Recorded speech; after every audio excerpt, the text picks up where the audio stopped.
आप सभी भाई बहनों का सर्व कल्याण वृक्ष की प्रश्नोत्तर ज्ञान कक्षा में प्रश्न लिया है। किसी भाई बंधु ने देखिए प्रकृति जिसकी हमारी चर्चाएं लगभग प्रत्येक ही वीडियो में प्रत्यक्ष रूप से अप्रत्यक्ष रूप से होती रहती है। तो किसी ने प्रकृति की एक परिभाषा पूछी। देखिए प्रकृति की परिभाषा एक शब्द में एक वाक्य में समझी नहीं जा सकती। प्रकृति को समझने में पूरा जीवन खपाना पड़ता है। प्रकृति का देखिए सामान्य अर्थ तो आपके हमारे स्वभाव से लिया जाता है। इसी तरह ये प्रकृति देखिए 3 गुणों की त्रिगुणात्मक स्थितियां हैं। त्रिगुणात्मक स्थितियों का अभिप्राय तमोगुण, रजोगुण और सत्वगुण की स्थितियों से है। प्रकृति में ये जो भी वातावरण जो दृश्य जगत का है, जो कुछ भी एक दृश्य जगत में आप देखते हो, उससे भी लिया जाता है, जिसमें देखिए संपूर्ण वनस्पति आ जाती है, पेड़ पौधे खलियान सब। और यूं को कि देखिए जितने भी जीव जंतु पक्षी सब आ जाते हैं। आप भी आ जाते हो, मैं भी आ जाता हूँ। देखिए प्रकृति को समझना कोई एक वीडियो के संक्षेप में कोई 10-20 पंक्तियों में ये समझ नहीं आती। प्रकृति को तकनीकी रूप से देखिए नित्य कहा जाता है। और जिस प्रकृति को एक साधारण मनुष्य प्रकृति कहता है, वो वास्तव में विकृति है।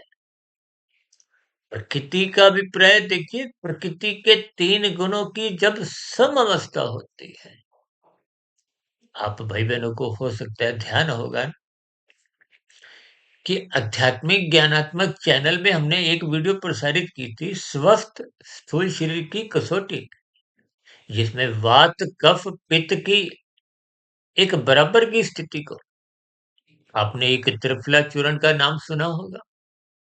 देखिए इन सभी स्थितियों पर भी हमने कुछ प्रकृति से संबंधित बातों को उस वीडियो विशेष में, ताकि आपका हमारा स्थूल शरीर भी देखिए स्वस्थ रहे, तो उस वीडियो का नाम ही स्वस्थ स्थूल शरीर की कसौटी था। तो इसी तरह ये प्रकृति की स्थिति को आपको हमें त्रिगुणात्मक रूप से समझना होता है। जो तो देखिए हमारी वीडियो में अक्सर चित्रों में भी हम प्रा को प्रकाश से जोड़ते, और कृ कृत को एक क्रिया से जोड़ते हैं, और ती को हम तमोगुण से जोड़ते हैं। क्योंकि ये प्रकृति त्रिगुणात्मक है। ये 3 गुण नित्य हैं। इन 3 गुणों से ही प्रकृति की जिस स्थिति में आप और हम अपना जीवन बिता रहे हैं, आपका जन्म मरण की स्थितियां, आपका हमारा स्थूल शरीर, सूक्ष्म शरीर, कारण शरीर, जितने भी आप स्थितियां देखते हो, चाहे ये लैपटॉप है, मोबाइल है, जो भी दृश्य जगत है, ये प्रकृति के 3 गुणों का एक विस्तार है। एक परिवार लगा सकते हो, या यूं कहो कि जो दृश्य जगत है वो प्रकृति के 3 गुणों के बाल बच्चे हैं। एक परिवार है, एक विस्तार है। यूं तो देखिए प्रकृति को 24 तत्वों का ब्रह्मांड कहा जाता है, और उस ब्रह्मांड का ही आप और हम एक छोटा सा पिंड है। आपके हमारे भी 3 शरीर हैं, स्थूल शरीर, सूक्ष्म शरीर, कारण शरीर। देखिए एक एक स्थितियों को थोड़ा आप क्रमबद्ध तरीके से समझें। यूं तो देखिए इस सर्व कल्याण वृक्ष में ये जो हम प्रश्नोत्तर ज्ञान कक्षा में कुछ संक्षेप में ही स्थितियों पर प्रकाश डालते हैं, क्योंकि विस्तार से इन सभी स्थितियों पर एक दो नहीं, 10-20 नहीं, 85 वीडियो हमने देखी है। आध्यात्मिक ज्ञानात्मक चैनल सुधीर भाटिया फकीर के अंतर्गत प्रसारित की है, जो 2700 से अधिक वीडियो पहले से ही प्रसारित हो चुकी है। जैसा जैसा वीडियो का नाम होता है, तभी तो हम अक्सर उन वीडियो में बार बार कहते हैं कि आरंभ से अंत तक चित्र विशेष पर भी निगाह बनाए रखो। क्योंकि प्रकृति की स्थितियों को स्वयं भगवान श्री कृष्ण जी ने गीता में एक गूढ़तम ज्ञान से जोड़ा है। गूढ़तम का अभिप्राय उससे कोई और गहरा कोई ज्ञान ही नहीं। और उन ज्ञानमय स्थितियों को आप और हम देखिए कोई 10-20 मिनट की कोई वीडियो में सुनना चाहते हैं तो वो संभव नहीं है। यानी कि हमने भी आज तक जो 2750 के आसपास वीडियो प्रसारित की है, उसमें भी बस परमात्मा की प्रेरणा से, गुरुओं के आशीर्वाद से,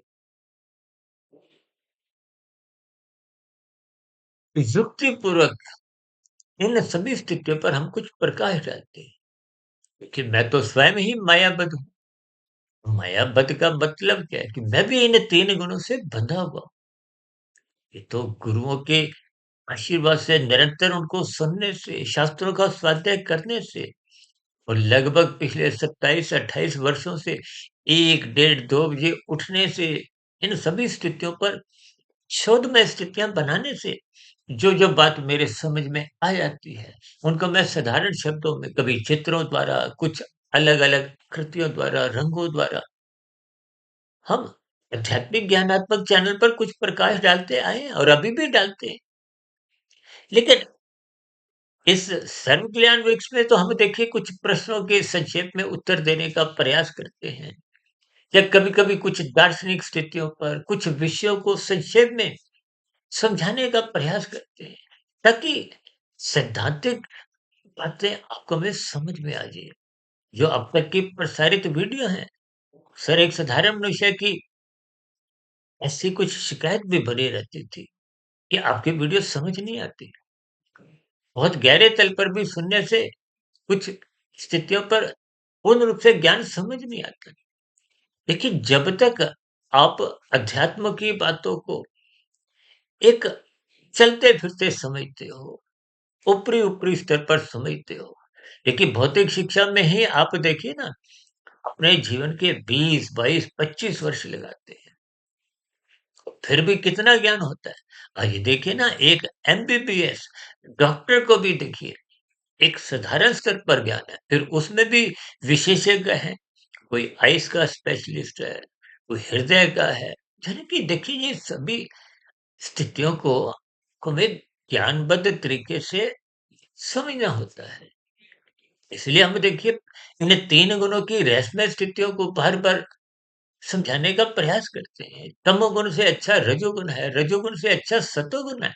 जबकि सामान्य अर्थों में देखिए कोई तमोगुण की निंदा नहीं है, लेकिन शास्त्र भी बार-बार कहते हैं तमोगुण की निंदा करो। यानी कहीं शब्दों को पकड़ना होता है, कहीं अर्थों को पकड़ना होता है और कहीं उनके भावार्थ को पकड़ना होता है। कब किस स्थान पर क्या पकड़ना है, ये एक कला है, एक गहरे तल की एक निपुणता है। अभी तो हम देखिए युक्तिपूर्वक कुछ समझाने का प्रयास करते हैं। फिर भी देखिए हमारी भी शब्दों की एक सीमा है और जैसे आज की वीडियो में तो देखिए हमारे पास स्वयं शब्दों के कुछ और स्थितियाँ भी नहीं। आध्यात्मिक ज्ञानात्मक चैनल में तो हम कभी-कभी देखिए चित्रों द्वारा, कुछ रंगों द्वारा, कुछ चिन्हों द्वारा, कुछ आकृतियों में भी विशेष स्थितियाँ समझाने का एक प्रयास करते हैं। लेकिन इस वीडियो में तो देखिए हम आपके प्रश्न का उत्तर भले ही दे रहे हैं, लेकिन शब्दों की भी तो एक मर्यादाएँ होती हैं, एक सीमा होती है। उन शब्दों के अर्थ तो आपको कुछ गहरे तल पे स्वयं ही खोजने होते हैं। उन सुने गए शब्दों पर हम कहते हैं ना श्रद्धापूर्वक सत्संग करो। अब सत्संग तो देखिए आप पढ़ने से भी कर सकते हो, ये आँखों का विषय भी है, कानों का भी विषय है। फिर इस पर बुद्धि के स्तर पर निरंतर चिंतन करना होता है। और प्रकृति के तो 3 गुण हैं, तमोगुण, रजोगुण और सतोगुण। तमोगुण तो अज्ञानता की स्थिति है, भौतिक स्तर पर अज्ञान में स्थिति है। तो हम शाम को सूर्य के ढलते ही यूँ तो देखिए सूर्य भी अस्त नहीं होता, लेकिन संसारिक भाषा में तो कहा जाता है ना सूर्य अस्त हो गया है, डूब गया है। ये दिन-रात की स्थितियाँ बहुत ही देखिए गंभीर स्तर पर आपको हमें समझनी होती है। इसलिए मेरी आप सभी भाई-बहनों से विनती है या जिस भाई-बंधु का ये प्रश्न है, हालाँकि देखिए, इस प्रश्न का मैंने कहा ना 1 वीडियो में, 10 वीडियो में, 100 वीडियो में और जो अब तक हमने 2750 से अधिक वीडियो भी प्रसारित कर चुके हैं। उन वीडियो में भी मात्र देखिए, जितनी बात मेरे समझ में आई है मैंने समझाने का एक प्रयास किया। इन सभी स्थितियों पर आपको गहरे तल पर स्वयं ही बात समझनी चाहिए। यूँ तो साधारण स्तर पर कहा जाता है ना, प्रकृति परिवर्तनशील है।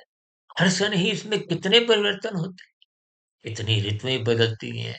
ये विभिन्न स्थितियाँ आप और हम देखते ही हैं। लेकिन शास्त्रों में तो स्पष्ट शब्दों में कहा गया, हम भी शास्त्रों की ही बातों को स्पष्ट शब्दों में समझाने का एक प्रयास करते हैं कि ये 3 गुण नित्य भले हैं, लेकिन ये जड़ है। और जड़ का अभिप्राय एक यंत्र की स्थिति से है और यंत्र का अभिप्राय देखिए सबके अलग-अलग यंत्रों के लक्षण हैं, स्वभाव है। अब फ्रिज का स्वभाव क्या है? पानी ठंडा करता है और गीजर का स्वभाव क्या है? पानी गर्म करता है। यानी कि वो यंत्र के अपने-अपने स्वभाव हैं, स्वभाव बदलते नहीं हैं। और जहाँ एक तरफ हम कहते हैं कि अपना स्वभाव बिगड़ने मत दो, मनुष्य योनि में ही स्वभाव बनता है, बिगड़ता है। बनने का अभिप्राय क्या है? कि आपकी हमारी आत्मा तो पहले से ही ज्ञान स्वरूप है। ज्ञान स्वरूप का अभिप्राय क्या है?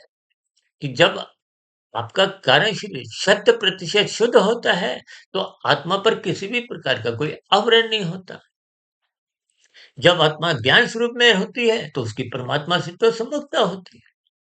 तो आपको हमें आनंद की झलकें मिलती हैं। फिर आपका हमारा ज्ञान भी आवृत नहीं होता। और जो आपका हमारा ज्ञान कमज़ोर होता है, अवरत होता है, इसका अभिप्राय क्या है? कि आप परमात्मा से विमुख हो। विमुख होते ही फिर आनंदमय स्थितियाँ आपके हमारे जीवन से समाप्त हो जाती हैं। और ये जो हम बार-बार संसार में सुख ढूँढते हैं, वो तो देखिए द्वैत स्थिति है। अल्पकालिक कुछ सुख मिलते हैं, तो आप और हम देखिए नाश्ता करते हैं, दोपहर की रोटी और भी देखिए जीवन में अलग-अलग कई अब जीभ का अलग सुख है, आँखों का अलग सुख है, नाक का अलग है, कान का अलग है, त्वचा का अलग है, जिनको 5 भोग्य विषयों का सुख कहते हैं। इन सभी स्थितियों के देखिए अलग-अलग एक अलग-अलग लक्षण हैं, इनके अलग-अलग स्वभाव हैं। भौतिक स्थितियों में देखिए स्वभाव बदलता नहीं है। अब जल का स्वभाव क्या है? उसमें तरलता है। अग्नि का स्वभाव क्या है? उसमें दाहकता है। आप जो चाय बनाते हो, कैसे बनती है? आप गैस जलाते हो, स्टोव जलाते हो, यानी कि अग्नि का संग जब जल करता है तो उसमें उबाल आता है। आप गैस बंद कर दो, आपने चाय नहीं आप बनानी, तो जल को एक तरफ रख दो, जल पुनः अपने मूल स्वभाव में लौट आता है। जबकि आपके हमारी आत्मा का स्वभाव क्या है? ज्ञान स्वरूप स्थिति में रहना और आप और हम अनादि काल से अज्ञानता में आ चुके हैं। देखिए भौतिक पदार्थों का स्वभाव अपने आप अपनी मूल स्थिति में आ जाता है। 10-15 मिनट में वो पानी जो उबल रहा था, वो तरल हो गया है, अपने मूल स्वभाव में लौट आया है। लेकिन आप और हम देखिए, अपने स्वभाव को बिगाड़ते भी मनुष्य जीवन में हैं, तो सुधारने का अवसर भी मनुष्य जीवन में ही मिला है। और ये जो प्रकृति जड़ होते हुए इसमें जो परिवर्तन आप देखते हो, जो परमात्मा की निर्गुण निराकार ब्रह्म शक्ति इस प्रकृति रूपी माया कहो, गुण कहो, उनमें विद्यमान रहते हैं। तो ये जगत कहो, प्रकृति कहो, ये संपूर्ण माया का पसाया एक परिवर्तनशील नजर आता है। देखिए इन सभी स्थितियों को अब जैसे-जैसे कुछ इस समय विशेष में मेरे मन में कुछ विचार आ रहे हैं, उनको मैं समझाने का मात्र एक प्रयास कर रहा हूँ। देखिए ना, इन सभी स्थितियों पर हम घंटों क्या, दिनों तक भी निरंतर बोलते रहें, तब भी इसको हम पूर्ण रूप से समझा नहीं सकते। लेकिन फिर भी अब प्रश्न है तो उसका उत्तर कुछ संक्षेप में देखिए, कुछ ना कुछ एक हल्का-फुल्का कुछ हम प्रकाश डालने का प्रयास करते हैं, जो-जो बातें उस समय विशेष में ध्यान में आ जाती हैं। इसलिए मेरी आप सभी भाई-बहनों से विनती है कि मनुष्य जीवन पाकर उसका सदुपयोग करें। सदुपयोग का अभिप्राय केवल इतना ही है कि सत्वगुण जिसको शास्त्र बार-बार कहते हैं, ये मुक्तिदायक गुण है। देखिए प्रकाश में ही तो आपको हमें अब सूर्य का प्रकाश आते ही आपको हमें सभी वस्तुएँ रखी हुई दिखाई देती हैं। शाम को सूर्य के अस्त होते ही पर हम प्रकाश किस लिए करते हैं? बल्ब ट्यूब क्यों जलाते हैं? ताकि रसोई में रखी हुई वस्तुएँ, ड्राइंग रूम में रखी हुई वस्तुएँ, आप भी स्वयं जो क्रियाएँ करते हैं, वो आपको हमें नज़र आए। अब अंधकार में भले ही आपकी हमारी आँखें स्वस्थ हों, हमें नज़र नहीं आता, तो तन के स्तर पर ठुकने लगती है। तो फिर तन को चलाने वाला तो मन है। तन का अभिप्राय पृथ्वी, जल, अग्नि, वायु, आकाश रूपी ये आपका जो एक यंत्र है, इस यंत्र को मन ही चलाता है। और मन का बॉस कौन है? बुद्धि। बुद्धि का मतलब क्या है? जिसको सही गलत की पहचान है। तो देखिए, भगवान श्री कृष्ण जी ने अर्जुन के रथ के 5 घोड़ों की स्थितियों को, उनको 5 भोग्य विषय समझो, 5 ज्ञानेंद्रिय समझो, 5 कर्मेंद्रिय समझो, चाहे 5 आपके हमारे स्थूल शरीर के 5 भूत समझो, पृथ्वी, जल, अग्नि, वायु, आकाश। और मन का वो लगाम देखिए, उन घोड़ों की लगाम को ही मन से संबोधित किया और उस लगाम को भगवान श्री कृष्ण जी ने अपने हाथों में रख लिया। इसका संदेश है, मात्र शब्दों के ऊपर ही आपको उनके अर्थ समझने हैं, भावार्थ समझने हैं कि आपको परमात्मा की सम्मुखता बनानी है। परमात्मा अनंत स्वरूप सत्य है, तो आपका हमारा ज्ञान भी आवृत नहीं होता और गुरु भी तो आपको शास्त्रों का ज्ञान विज्ञान समझाते हैं, परमात्मा की सम्मुखता करवाते हैं और शास्त्र भी वो परमात्मा की सम्मुखता करवाते हैं। ये ब्रह्म मुहूर्त समय विशेष जिसको हम बार-बार कहते हैं, उठो। देखिए, उठने का अभिप्राय तो स्थूल शरीर से। जब मन बुद्धि जग जाते हैं, परमात्मा के सम्मुख होते हैं, उसको जगना कहते हैं। कहते हैं ना जागरण करो।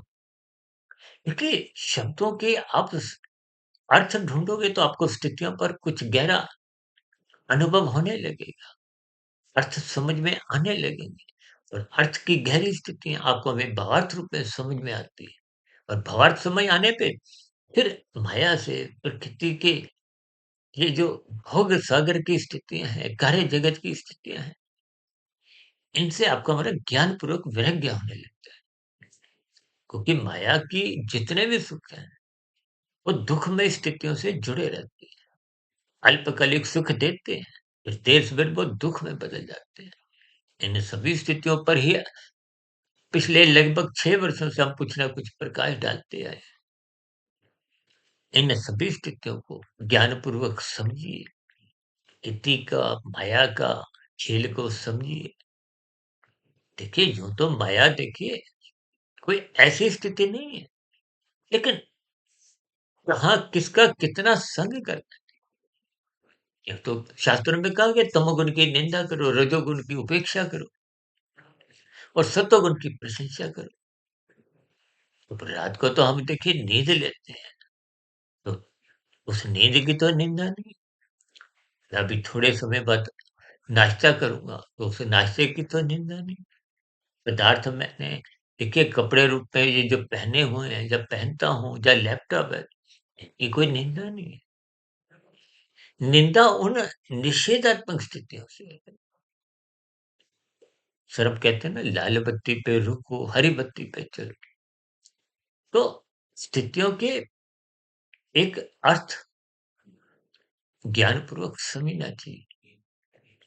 संक्षेप रूप में कुछ सूत्र रूप में बातें कही जाती हैं, लेकिन उसके अर्थ भावार्थ आपको में समझने होते हैं।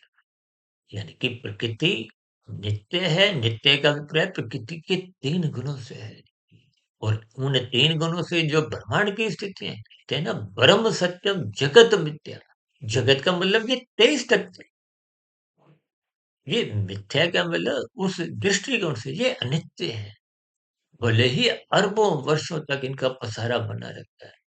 यूँ तो देखिए कलयुग की आयु 4,32,000 वर्ष है। इससे दुगनी द्वापर की, उससे तिगनी त्रेता की, फिर 4 गुनी सतयुग की और इस पूरे स्थिति को चतुर्युग कहते हैं। 71 चतुर्युग बीतने पे, एक मनवंतर और 14 मनवंतर बीतने पे इस सृष्टि का कार्यकाल पूर्ण होता है। अब यूं स्थितियों पर साधारण दृष्टिपात करते हैं तो आपको में बहुत ही हैरानगी होती है।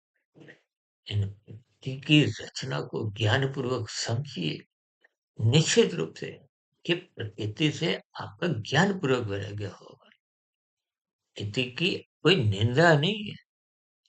फिर परमात्मा से ज्ञानपूर्वक के प्रकृति के संबंध बनेंगे। आत्मा से कहो, आनंद से कहो, परमात्मा अनंत स्वरूप सत्ता है। अनंत स्वरूप सत्ता से जुड़ने मात्र से हमारा ज्ञान फिर कभी भी अवरत नहीं होता। इन सभी स्थितियों को परमात्मा की प्रेरणा से, गुरुओं के आशीर्वाद से, ब्रह्म मुहूर्त समय विशेष में जैसा-जैसा कुछ मेरे विचार बने, कुछ मैंने संक्षेप में प्रकाश डाला है। हो सकता है अभी भी आपके मन में कुछ नए प्रश्न उठ रहे हों। ऐसे आपके नए उठने वाले प्रश्नों का भी इन प्रश्नोत्तर ज्ञान कक्षा में स्वागत है। फिर भी वीडियोस में आपके मन में कोई मेरी कही गई बातों पर कोई आपका एक आपत्ति हो या कोई सुझाव हो, तो प्रश्नों के साथ-साथ उन सभी स्थितियों का भी नीचे दिए गए कमेंट्स बॉक्स पर स्वागत है। चर्चा विषय का यहीं विराम देते हैं। आप सभी भाई-बहनों का इस चर्चा विषय को ध्यानपूर्वक, धैर्यपूर्वक, वीरतापूर्वक सुनने के लिए बहुत-बहुत धन्यवाद।